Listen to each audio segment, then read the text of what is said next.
इस कार्यक्रम के प्रायोजक हैं कृषि एवं किसान कल्याण मंत्रालय, भारत सरकार। हर जोखिम से निकल कर फसल आए, सुरक्षित हो जाए,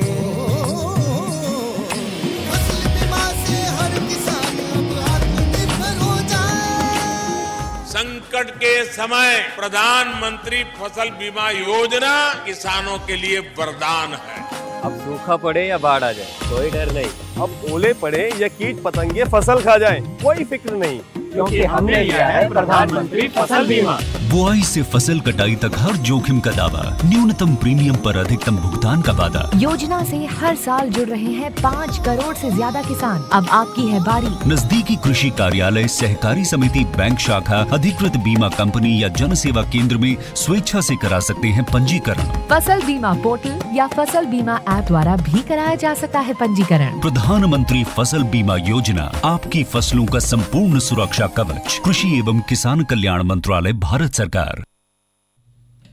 कार्यक्रम किसान वाणी सुनने वाले सारे बहन भाइयों ने विनोद मोरवाल की राम राम। और साथियों, मौसम ज़रूर बदल रहा है और आज कल में देखा है तो भाई सुबह शाम की ठंड के साथ साथ भाई दिन में भी ठंडी हवाएं चलने लग गई है।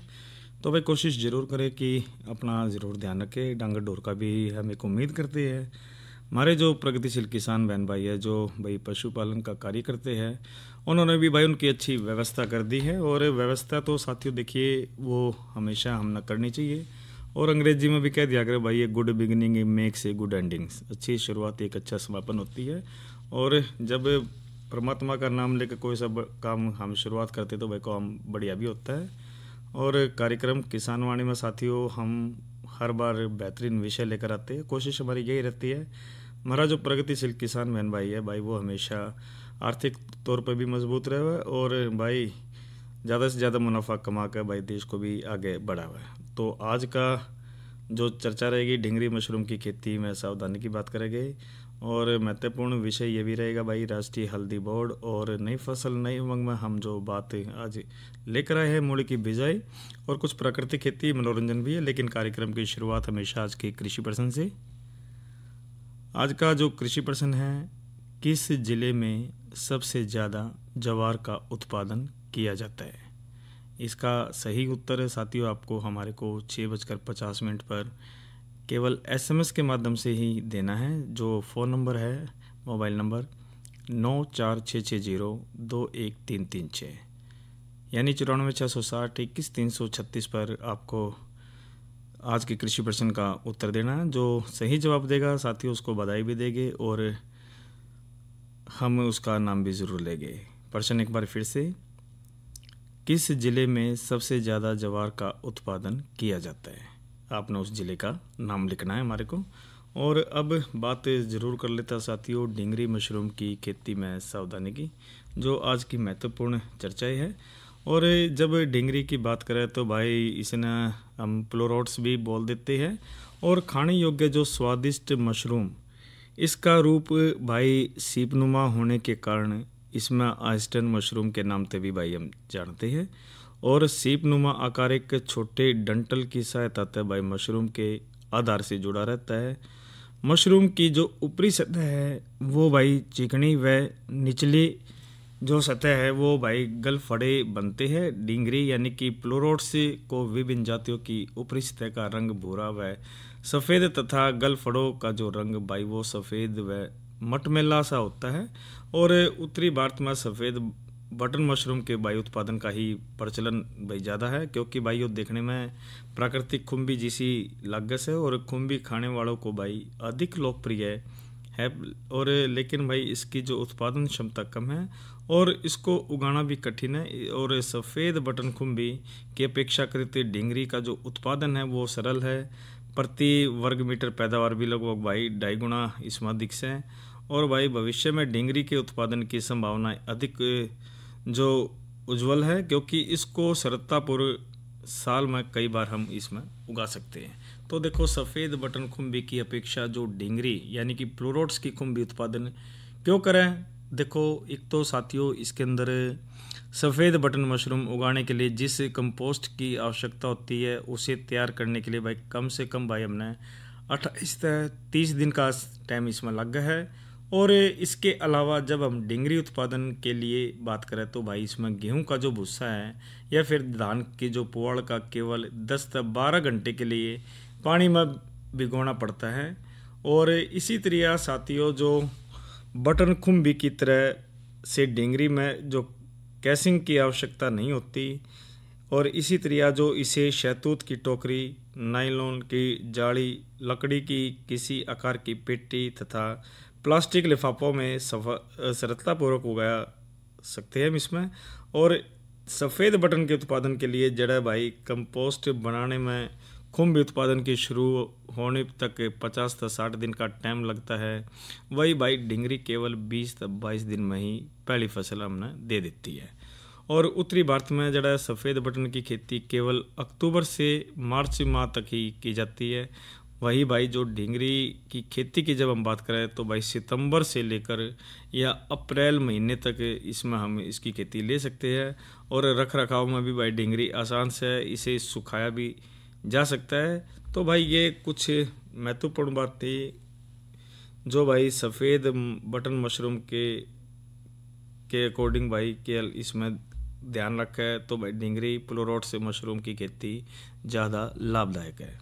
और इसी तरह साथियों डिंगरी मशरूम का जो उगाने का जो तरीके की बात करें तो भाई देखो जो सफ़ेद बटन की तरह डिंगरी को भी कमरे के अंदर हम इसमें उगाते हैं। और इसको कई प्रकार के माध्यम जिस तरह भाई गेहूं का भूसा हो गया, धान का पुआल है, केले के पत्ते हैं, वह तना, कागज़ के टुकड़े, सूखे पत्तों आदि पर भाई हम इसमें उगा सकते हैं। लेकिन भाई सामान्यतः जो गेहूं का भूसा या फिर धान का जो पुआल है उसका प्रयोग हम करते हैं।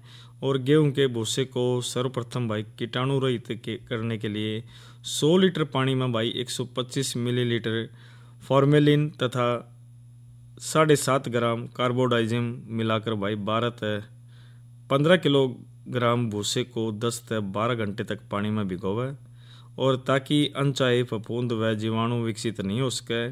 इसी तरह साथियों 10 से 12 घंटे बाद भूसे को डलवा फर्श पर या फिर जाली पर रख देवे, ताकि उससे जो अतिरिक्त पानी से वो निकल जावे और उसमें भाई 60 से 70% नमी रह जावे।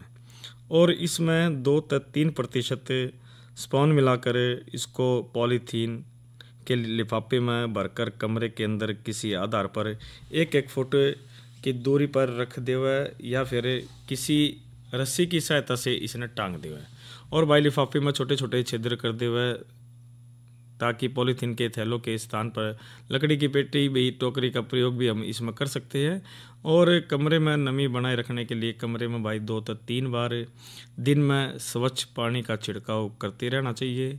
और स्पान यानी कि जो बीज की हम बात करते हैं तो डालने के 2-3 दिन बाद भाई तूड़ी में सफ़ेद धागे से हमने दिखाई देने आरंभ हो जाते हैं, तो समझ ले भाई भैया हमारी फसल शुरू हो ली है। और लगभग 15 दिन में जो तूड़ी में पूर्ण रूप से फैलकर भाई तूड़ी को सफ़ेद व कड़ा बना देते हैं। इसके बाद भाई पॉलीथीन के लिफाफे को काट कर अलग कर लिया जाता है। पॉलीथीन हटाने के पश्चात भूसे के खंडों को दोबारा 1-1 फुट की दूरी पर रख दिया जाता है। पहले की तरह भाई जो कमरे के अंदर नमी रखने के लिए पानी का छिड़काव करते रहना चाहिए, इसका भी आप ज़रूर ध्यान रखें। और भाई स्पान मिलाने के 21 से 25 दिन के बाद खुम्बी दिखाई देने लगती है और भाई 3 से 4 दिन में तोड़ने लायक हो जाती है। खुम्बी को घुमा कर तोड़ना चाहिए, इसका भी ध्यान रखें। और ध्यान देने अगर भाई थोड़ी सी और बात से भाई एक तो तूड़ी अथवा पुआल वर्षा में भीगी न हो, इसका ज़रूर ध्यान रखें। बिजाई के टाइम में भाई तूड़ी में नमी की जो मात्रा है वो 60 से 70% होनी चाहिए। और ताज़ा स्पान यानी कि जो बीज है उसका प्रयोग करना चाहिए। और बीज की जो थैली या फिर बोतलों में किसी प्रकार के दूसरे कीटाणु नहीं होने चाहिए। हरा, काला व चिपचिपा स्पान यानी बीज प्रयोग में नहीं लाना चाहिए, इसका भी ज़रूर ध्यान रखें। और भाई कवक रेशे जो बीज बोतलों में चमकदार होने चाहिए। स्पान को तैयार करने वाली जो कवक की किस्म अच्छी होनी चाहिए ताकि अच्छी पैदावार मिल सके। और पॉलीथीन के लिफाफे को 3/4 से अधिक नहीं बढ़ना चाहिए, यानी कि 3/4 भाई जो हिस्सा है वो जरूर ध्यान रखें। और कमरे का जो तापमान है उसका भी अनुकूल तापमान से अधिक नहीं होना चाहिए, ये भी विशेष तौर पर ध्यान रखें। और कमरे में अपेक्षित आर्द्रता भाई 80 से 90% रहनी चाहिए। कमरे में हवा आने जाने का प्रावधान होना चाहिए। भूसा खंडों पर पानी स्प्रे के रूमन डालें और कमरे में हर रोज भाई 3 से 4 घंटे के लिए रोशनी देवें।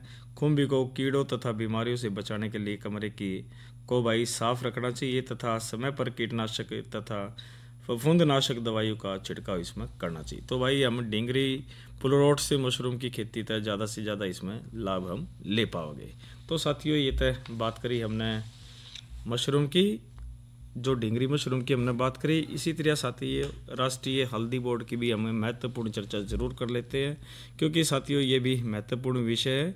और जब हम इसकी बात करते हैं तो भाई इसमें कोशिश हमारी यही रहनी चाहिए कि जो राष्ट्रीय हल्दी बोर्ड है उससे हम ज़्यादा से ज़्यादा लाभ ले सकें, क्योंकि जब बात करते हैं तो साथियों इसमें कोई भी जानकारी हो इससे हम गठन इसलिए होता है ताकि ज़्यादा से ज़्यादा लाभ लेवे। और राष्ट्रीय हल्दी बोर्ड का गठन हल्दी के उत्पादन, प्रसंस्करण, विपणन और निर्यात को बढ़ावा देने के लिए भाई किया गया है। और जिसका मुख्यालय की बात करें तो भाई निजामाबाद तेलंगाना में है। और इसका जो उद्देश्य है भाई किसानों की आय बढ़ाना और भारतीय हल्दी की वैश्विक पहचान दिलाना है। और बोर्ड के जो गठन की अधिसूचना भाई जब 4 अक्टूबर 2023 को जारी की गई थी, 14 जनवरी 2025 को इसका उद्घाटन किया गया। और मुख्य बिंदु की जब हम बात करें तो भाई उद्देश्य जब बात करते हैं तो भाई इसमें एक तो हल्दी उत्पादन, प्रसंस्करण, विपणन और निर्यात को बढ़ावा देना और किसानों की आय में वृद्धि करना।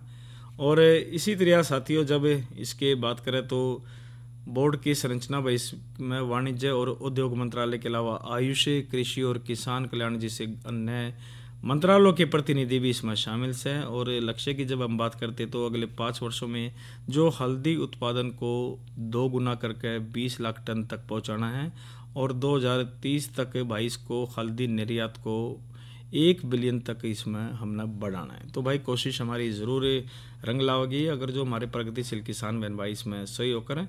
और देखिए कोई भी योजनाएं होती है जब सरकार लेकर आती है वो फलीभूत जब ही हो सकती है जब हमारा प्रगतिशील किसान बहन भाई उसमें मजबूती से दावेदारी करे, उसमें आगे बढ़े और उसमें सहयोग करे। तो हल्दी की जब हम बात करें तो भाई देखो हल्दी तो भाई बढ़िया रहा घर में भी, और इसमें भाई अन्य रोगों के लिए भी भाई ये लाभदायक है। और इसमें भाई हल्दी अपने सक्रिय यौगिक करक्यूमिन के साथ भाई सूजन को कम करने, मुक्त कणों को बेअसर करने और पित्त उत्पादन को बढ़ावा देकर पाचन स्वास्थ्य का समर्थन करने में यह भाई मदद करती है। और इसी तरह साथियों जब निर्यात प्रदर्शन की बात करें तो भाई इसमें देखो जो वर्ष 2022-23 में भारत में 207.45 मिलियन अमेरिकी डॉलर मूल्य की 1,53,400 टन हल्दी और हल्दी उत्पादों को निर्यात किया गया। और भाई जब मुख्य निर्यात बाजारों की जब हम बात करते हैं तो भाई इसमें बांग्लादेश, संयुक्त अरब अमीरात है, अमेरिका और मलेशिया इसमें शामिल है। तो साथियों कोशिश करें कि भाई ऐसी फसलें हम ज़्यादा से ज़्यादा उगावा जिससे हम आर्थिक तौर पे भी मजबूत रहे और भारत को भी हम आगे बढ़ावें। तो ये तो बात करी साथियों राष्ट्रीय हल्दी बोर्ड की। और कुछ ही बात कर लेते भाई कल के कृषि कार्यक्रमों की। और कल तो भाई कार्यक्रम जो रविवार है कार्यक्रम लेकर आते हैं संदेश आपके और गीत हमारे, जो पहले थारी चिट्ठी हमारे गीत था तो अब थोड़ा नाम परिवर्तन करता है, लेकिन स्वाद भाई वो है पहले वाला हमेशा इसमें इस कार्यक्रम में है। आपके मनपसंद जितने भी आपके अतीत के या कुछ यादों के है वो सारे के सारे गीत भाई हम ज़रूर रागनी शामिल करते हैं। और सोमवार को जो हम कार्यक्रम लेकर आए साथियों दाता उसमें बात करेंगे किसानों के लिए हम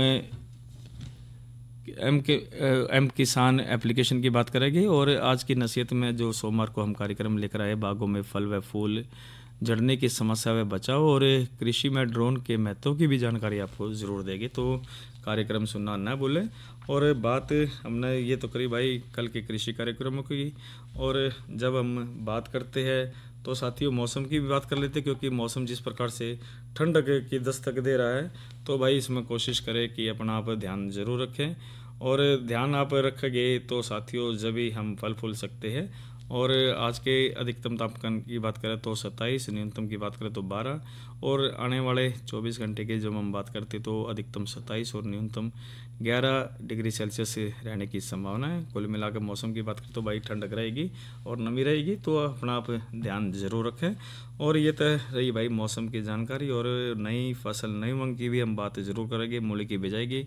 लेकिन भाई समय ज़रूर हो गया भाई, हमारे जो प्रगतिशील किसान बहन भाई हैं ज़रूर इंतज़ार करें भाई एक बढ़िया सी रागनी का। और हमारी कोशिश भी ज़रूर रहती है भाई जो बहनों और भाइयों को जो चीज़ पसंद आ भाई उसको ज़्यादा से ज़्यादा हम आपके बीच में लेकर आए। तो सुनते हैं ये रागनी। ओ फकरी करने लगा मन में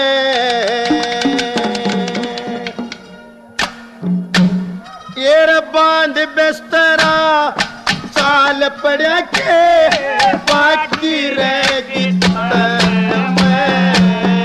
छुट्टी के दिन पूरे हो गए चक्कर करने लगा मन बांध बिस्तरा चाल पड़ा के बाकी रहेगी छुट्टी के दिन पूरे हो गए चक्कर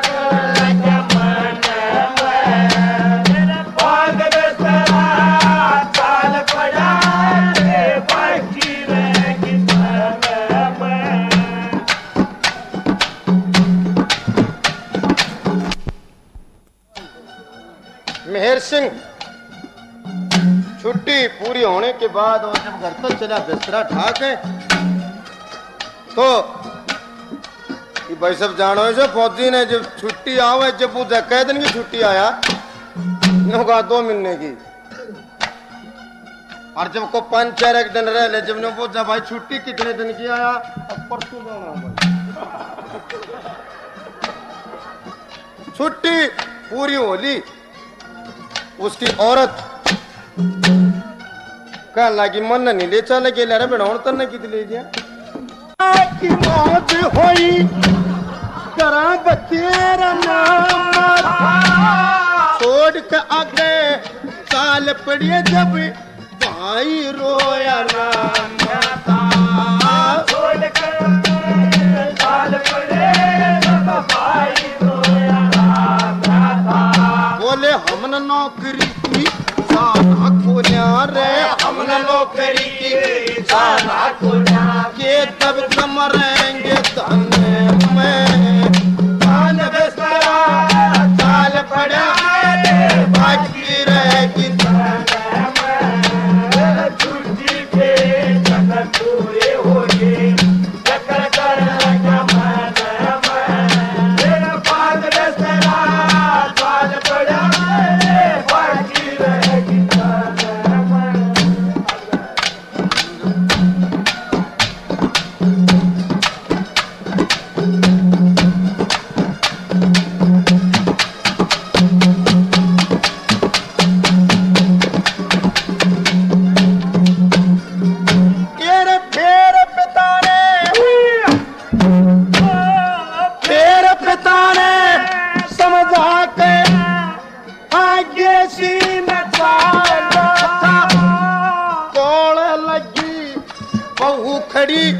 जिन्हें सांस सबर का गाला था अच्छा के मनीर देख के मेरा कालजा हाला नो बोली तने मेरे नाम का किस्त दिया हवाला था नो बोली मेरे नाम का किस्त दिया हवाला था फिर चक्कर खा के बड़ी चाटनी रे चक्कर खा के बड़ी चाटनी बेहोश होई पलक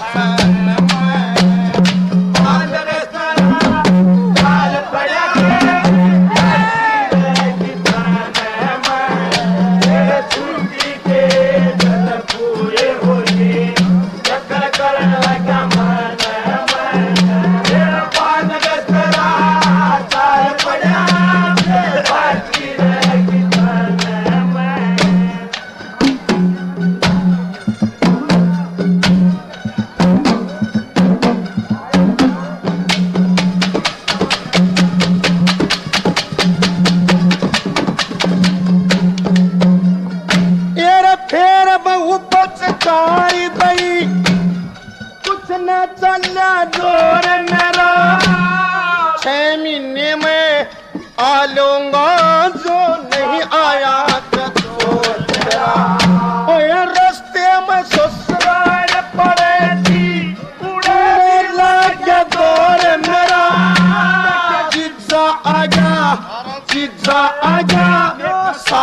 कर सो मेरा मेरे जीजा आया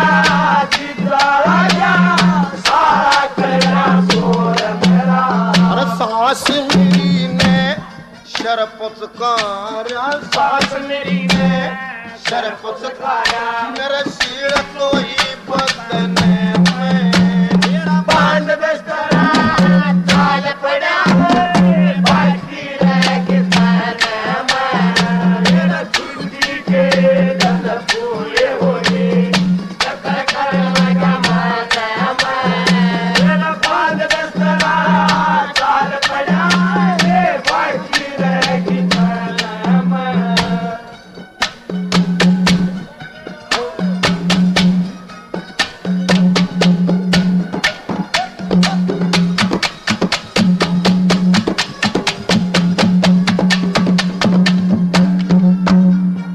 भाई करते चल के केसन तक मैंने छोटे साल आया था बाबूजी ते करी नमस्ते वारंट चेंज कराया था करके सबर गाड़ी में दम का भला खाया था।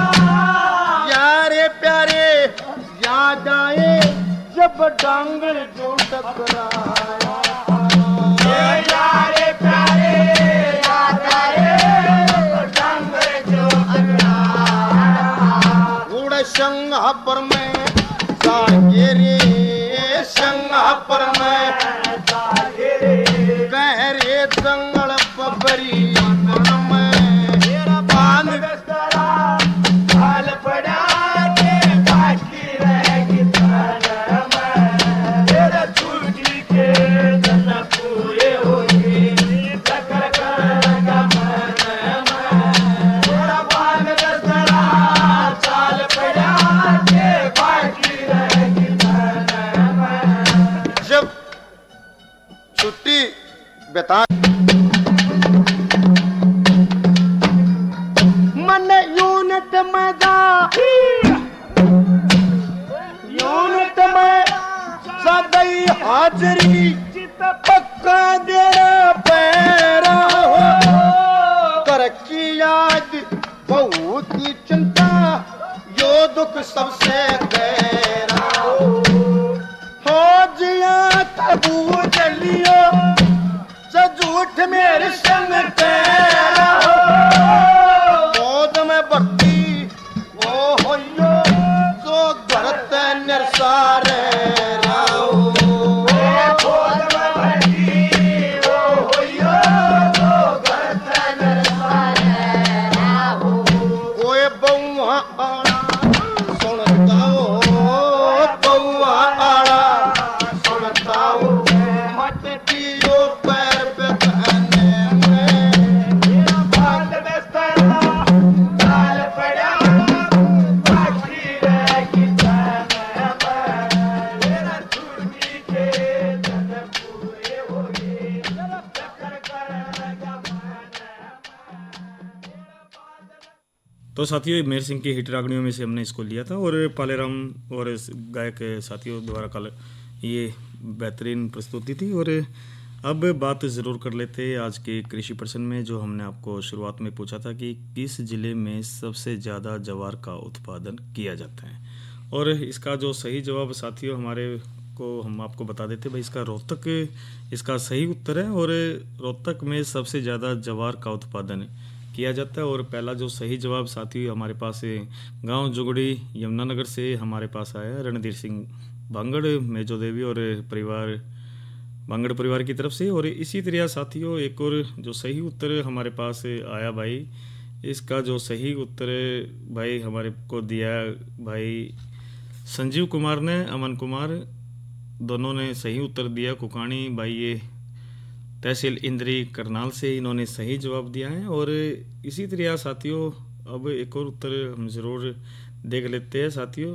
ये जो सही उत्तर है भाई है इसमें नंगल से है इंद्रराज कुमार और इन्होंने सही उत्तर दिया इंद्रराज पर्थ शकुंतला देवी, इन्होंने सही उत्तर दिया। आपको बहुत बहुत बधाई। और एक उम्मीद करते साथियों आप कार्यक्रम में ऐसे ही भाग लेकर सभी के ज्ञान में इजाफा ज़रूर करेंगे। और इसी तरह साथियों अब बात ज़रूर कर लेते हैं मूली की बिजाई की, क्योंकि देखियो साथियों जो मूली की बिजाई की जब हम बात करें तो रबी मौसम की मूली की बिजाई अक्टूबर नवंबर में सबसे बढ़िया यो टाइम से बुआई के लिए भाई दोमट या बलुई दोमट मिट्टी अच्छी होती है। तो जिस अच्छी इस खेत को जोत का क्षेत्र है भाई, इसमें बीज को सीधे खेत में लगभग 1 से 2 सेंटीमीटर की गहराई पे बोव है, जबकि कतारों के बीज की जो दूरी की बात करें तो 30 से 45 सेंटीमीटर की दूरी रखे और पौध के बीज का जो 15 से 20 सेंटीमीटर की दूरी बनाए रखे। बीज की बुआई पहले उपचारित करना एक अच्छा उपाय है।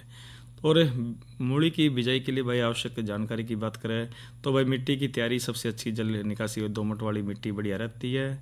मौसम की हमने बता दी भाई अक्टूबर नवंबर है और बीज की जो मात्रा है 400 से 600 ग्राम बीज की इसमें आवश्यकता होती है। और बुआई की विधि करें भाई सीधे खेत में 1-2 सेंटीमीटर की गहराई पर बोव है। कतार की दूरी 30 से 45 सेंटीमीटर रखें और पौध से पौध की दूरी 15 से 20 सेंटीमीटर इसमें रखें। तो साथियों इसमें बुआई से पहले बीज को फफूंदी नाशक जैसे थीरम के उपचारित करें। जैविक विधि के लिए भाई 5 लीटर गौमूत्र प्रति किलोग्राम बीज के उपयोग में इसमें आप ज़रूर करें। तो साथियों ये तो हमने मूली की बात करी। और निमास आज के उसमें जब बात हम जो करें तो भाई प्राकृतिक खेती की बात ज़रूर कर लेते हैं। ये भाई रस चूसक फल तथा तना छेदक को नियंत्रण कर सकते, तो निमास्त्र का प्रयोग आप ज़रूर करें। और एक बर्तन में भाई 100 लीटर पानी में भर दे हुआ है, इसमें 5 लीटर देसी गाय का मूत्र मिलाना, साथ में ही 5 किलो देसी गाय का गोबर भी मिला दे हुआ, कुटी हुई 5 किलो नीम की पत्तियाँ और कुटी हुई निम्बोड़ी जिसे हम बीज बोलते थे इसको मिला ले। और इस मिश्रण को भाई 24 घंटे के लिए किण्वन हेतु रख दे हुआ। और लकड़ी या फिर डंडे की सहायता से इसने दिन में 2 बार घुमा के इस गुड़ को बना ले। इस गुड़ को सूती कपड़े में छान ले और इस गुड़ का भाई स्प्रे 100 मिलीलीटर प्रति 5 लीटर पानी में घोल कर सभी रस चूसने वाले तथा मिलीबग के प्रकोप होने पर करना इसके लिए लाभदायक रहता है। तो साथियों ये तो जानकारी आपको दी प्राकृतिक खेती की। और किसान कॉल सेंटर भाई 1551 यानी कि 1551 फ़ोन नंबर है, घर बैठे आप सारी जानकारियाँ ले सकते हैं। इसी तरह PIB ऐप के माध्यम से भी आप सारी जानकारियाँ इसमें ले सकते हैं। तो भाई एक उम्मीद करते हैं जो आज हमने बातचीत बताई भाई वो सारी की सारी बात आप अपने साथियों से भी शेयर करेंगे, बातचीत करेंगे, ताकि हमारी जो कृषि वे हमेशा आगे रहे। अरे अरे अरे क्या कर रहा है? इधर इधर इधर हम बोल रहे हैं तेरे बीजू का। उतला बोल रहा है? हाँ, पक्षियों से तो हम खेत को बचा लेते हैं, पर इन घातक रसायनों से कैसे बचाएं? मतलब? देख बेटा, तू जो ये अंधाधुंध रसायन मिलाता है ना, मिट्टी की सेहत बिगड़ने लगी है। और जब माटी ही कमजोर पड़ जाएगी तो उपज कैसे सेहतमंद होगी? अरे पहले ऐसा नहीं था, पूछना अपने बड़े बुजुर्गों से, कैसे फसल लहलहाती थी, शुद्धता झलकती थी। हाँ, माटी भी तंदुरुस्त और लोग भी। अरे अब पहली वाली बात कहाँ? पर अब तो सब यही डाले हैं। सब नहीं, आज भी लाखों जागरूक किसान परंपरागत विधि से फसल उगा रहे हैं। खर्चा कम और उपज की कीमत भी बेहतर पा रहे हैं। सच है? रे बेटे, एक्सपीरियंस से बता रहे हैं, धूप में बाल सफेद नहीं किए हैं। हाँ। ठीक है भाई, मैं भी आज से जैविक खेती शुरू करूंगा। माटी से प्रेम की परंपरा है परंपरागत खेती। इस कार्यक्रम के प्रायोजक थे कृषि और किसान कल्याण मंत्रालय, भारत सरकार। अच्छा बहनों और भाइयों, अपने साथी विनोद मोरवाल को दीजिए इजाजत। राम राम।